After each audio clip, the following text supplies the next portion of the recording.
So have I been riding Wicked Cyclone wrong this entire time? And what I mean by that is I really don't recall if I've ever ridden this coaster at night. And after my rides on it during the park's Fright Fest, I gotta say, this coaster just skyrocketed up my rankings. And you're about to learn why. Ever since Wicked Cyclone opened in 2015, I've really enjoyed this ride. And I do in fact believe this is the best roller coaster that is located at Six Flags New England, mainly because of Superman's restraints and how uncomfortable they are. But let's not take away too much credit to Wicked Cyclone, because RMC delivered a phenomenal layout that literally wraps around itself around 3 different times. Now that's not something that Twisted Cyclone could say down at Six Flags Over Georgia. In other words, RMC took every foot of track and maximized its potential of airtime, awesomeness, and crazy intense elements. Now here is why I've never ridden Wicked Cyclone at night, and that is my wife's family lives up in Massachusetts, so when we do go to the park, normally it's in the morning so we could beat the crowds and whatnot. But after my 2 night rides recently on Wicked Cyclone, I can now tell you that plan is now different, because these rides were the best rides I've ever had on Wicked Cyclone, period. This roller coaster was phenomenal, and I would even rank it like it's not as good as Steel Vengeance, but it's like right up there. Like,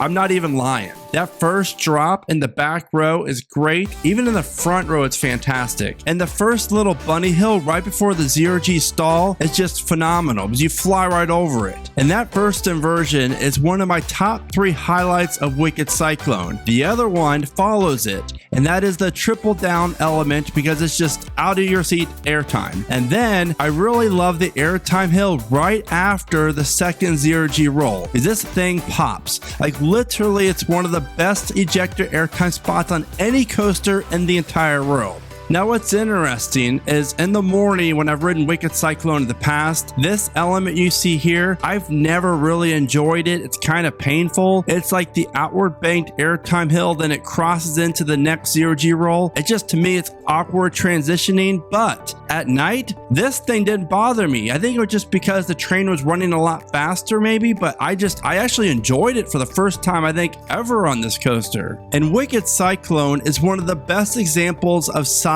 does not matter. This roller coaster only features a height of 109 feet with speeds of 55 miles an hour, but it does offer a pretty long track length for that height, and that would be 3,320 feet. So as you can see, RMC really squeezed as much out of this roller coaster as they could, but the great thing about Wicked Cyclone is even the last couple bunny hills leading to the station, it really does flow nicely, and the train does not lose a ton of momentum. And just like most roller coasters, Wicked Cyclone at night is a completely different beast, and you got to do it if you're able to. Six Flags New England is a great park. I used to work there in 2006 and 7, and this place offers arguably the best 1-2 punch of roller coasters within the Six Flags chain. I mean, it doesn't get much better than Superman the Ride and Wicked Cyclone.